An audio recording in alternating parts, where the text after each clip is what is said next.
We got into bed the other night and I said goodnight and he said, am I the asshole for deciding to cook for myself and not my husband? He speaks random words like garbage or douchebag while burping or farting. Husband wants to go overseas to see his parents for 10 days, but I don't want him to go. Am I the asshole for no longer wanting to cook in this impossible environment? Am I the asshole for confronting my uncle on a $700 debt while he brags to his family about a surprise vacation to the Maldives for his daughter as a Christmas present? I can't get over these titles. They're like, am I wrong for doing this? Last September, my uncle Daniel, 43, came up to me, 22, looking all stressed and asked if I could have a sit down with him as he needs a favor. He was really a rough financial spot. He didn't have anyone to ask a loan from, and I was the only one left available. I'm not rich or anything of the sort. I just happened to have the amount he needed at the time. I lent him the cash after much insisting from him. We agreed on payment before December. Fast forward, and we are now at Christmas dinner at my grandma's house, and all that time I didn't give him any reminders or a checkup. I assumed he was late or something and he would let me know at Christmas dinner because a larger family meets every year for that. My cousin Aisha, 20, Daniel's daughter, recently underwent surgery a while back as she really had it rough while she recovered from a traumatic back injury from an accident. Everyone was enjoying their meal and suddenly my uncle stood up at the dinner table and called for attention for a speech. He began to speak on how his business took a really huge boost, how he has just cashed in a large profit from some sales. He looked at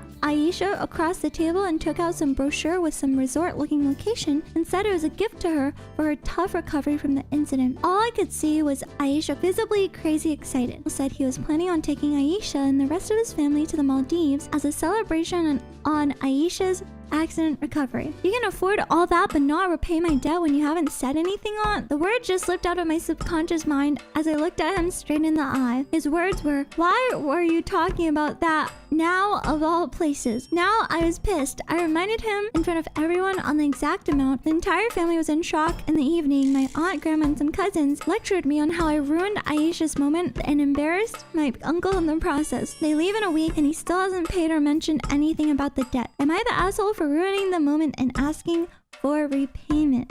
If I borrowed money, I would be like, oh, here's a deadline. You know, we agreed on this deadline. But also, his daughter was going through a tough recovery process. And I mean, he was trying to do something nice to you know, not the asshole, never loan money to family because they're never going to pay you back shit. Am I the asshole for being at a breaking point with my husband's made-up language? What is OH? My original husband. Does that mean there's a new husband? my orange hat. My other half. My other half has always been a bit goofy, giving his own name to things and doing impressions. About 18 months ago, this started to increase a lot. It's now a constant presence in our lives and I'm finding it difficult to live with. Examples: he has his own names for most retail outlets, professionals, organizations. Walgreens is Eater Greens. Sharts and Gobbles is Barnes and Noble. Scuppers with a rising whistle at the end. Bing with a G-sending whistle, no. Saga, yeah. He constantly does weird sound impressions, but a single noise that's a made-up sound or something childish like a fart from a children's TV show. He speaks random words like garbage or douchebag while burping or farting. Pam and Will is pig and wing.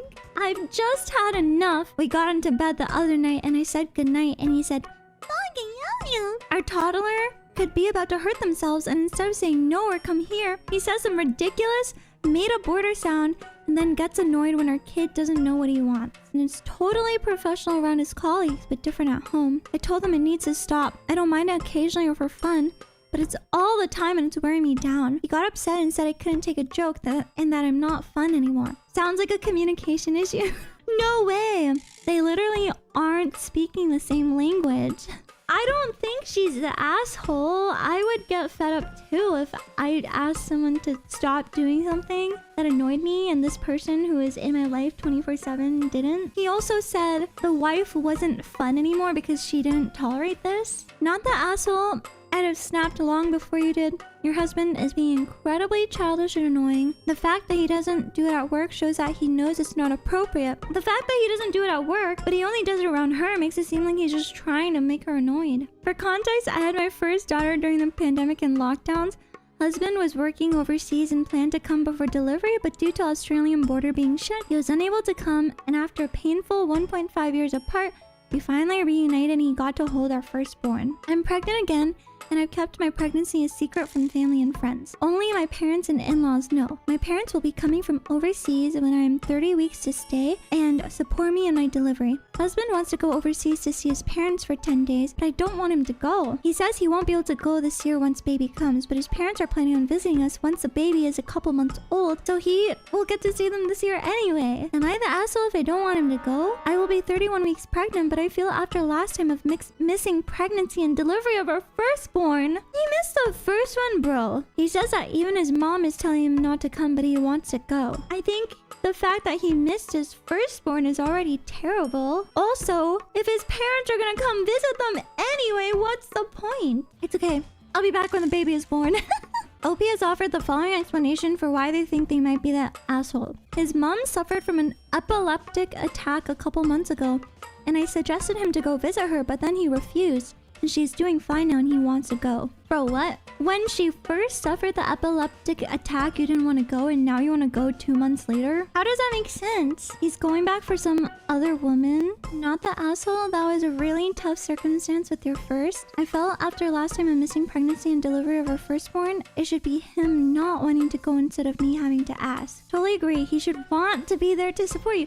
Do you love your wife? Do you love your children? Like, what? Not the asshole? Even his mom was like, what? Why would you visit us? That means his parents don't want him to visit them. So why would he still want to visit them if his parents don't want him to visit them? I feel bad for her, man. Am I the asshole for deciding to cook for myself and not my husband? We both work full-time, no kids. My husband is in North Dakota and extremely successful in his career, but struggles with day-to-day functioning. He has a lot of dietary restrictions, and over the years, I was happy to work around those. Unfortunately, this resulted in a situation where I do all the cooking. I also pay all the bills, manage the household, take care of the dogs, do the laundry, clean the house, and work my own jobs. I'm an academic and work at 2 schools. Oh, neurodivergent. Okay, thank you. Over the last 5 years, my husband has been sick with various ailments, starting with atypical long COVID, and then this year accelerating into an allergy to wood dust, intolerance to edibles, allergy to a paint I used in the kitchen cabinets,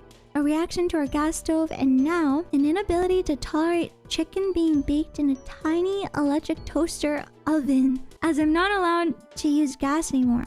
He will not eat other meats or pasta. I cannot use the stovetop as it causes oil to splatter and it bothers him. In the middle of all of this, I was a primary caretaker for my father, who died slowly and brutally. He died in my arms on December 21st, 2024 after 10 months of illness, during which time I became his medical and financial power of attorney. I'm so sorry to hear that. This morning, finally, I realized that perhaps I needed to remove myself from this whole emotional food-centered loop and told my husband he can cook and shop for himself, and I will cook and shop for myself and the dogs. He was not happy about this at all. I feel like a miserable failure of a wife, but I'm drowning. I had to put some sort of boundary down so I could protect and nourish myself in this hard time. Am I the asshole for no longer wanting to cook in this impossible environment? That is a lot of work, and I think she shouldn't have to do that much, to be honest. It's a lot for her. He still expects her to do all of that after her dad passed away?